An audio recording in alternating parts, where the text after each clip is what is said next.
In this Brightbulb Learning Solutions mini episode, we are going to be taking a deeper look into the source window. We are going to cover playback controls, the effects tab, effects controls, and the audio mixers. Let's get started. If we take a look at the window, you'll see we have some different tabs. You have the source tab, the effects controls tab.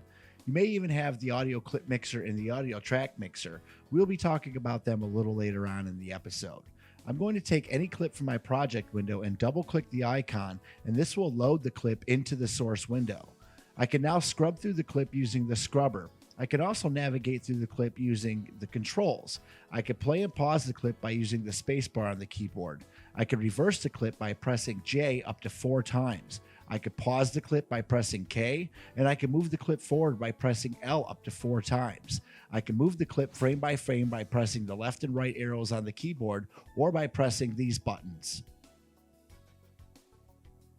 And now I'm going to choose which portion of the clip I would like to use. I'm going to scrub where I want the clip to start, and I could click this button or I could press I on the keyboard. Then I'm going to scrub where I want the clip to end, and I could click this button or press O on the keyboard. Okay, so let's discuss how we get the clip to the sequence. I could grab the actual image from the source window and drag it to the sequence.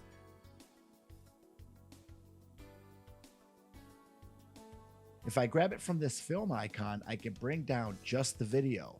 If I grab it from the wave icon, it will bring down just the audio. I can also grab it from the project window and bring it down, and it will keep the in and out or the edit points still intact.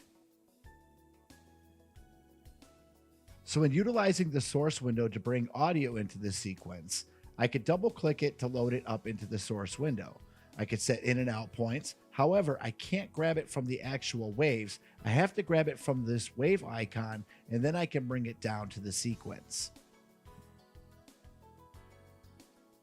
Now let's talk about these 3 buttons here. This one is the insert edit button. I could click this button or use the shortcut of comma, and it will insert the clip wherever my playhead is in the sequence. This is the overwrite button, or we could use the shortcut of period, and it will overwrite whatever is in the sequence wherever the playhead is. Then we have the camera button. This will export a single frame wherever the playhead is in the source window.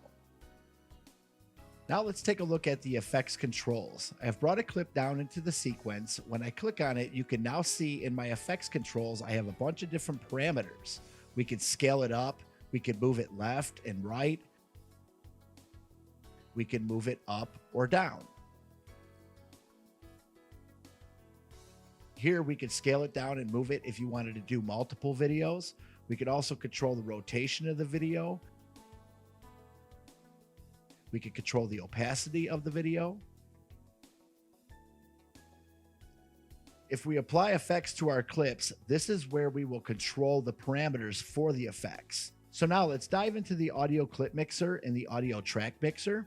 If you do not have these open, you could go to the window at the top and choose the drop down audio clip mixer, then audio track mixer.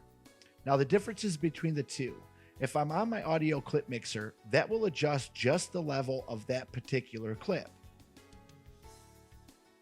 I can also just move this line in the sequence, and that will adjust it as well. Now, if I go to the track mixer, this will adjust the level of the entire track. So whatever clips I have on that track, it will adjust the level to all of them. Thank you for joining me in this episode. We'll see you in the next one.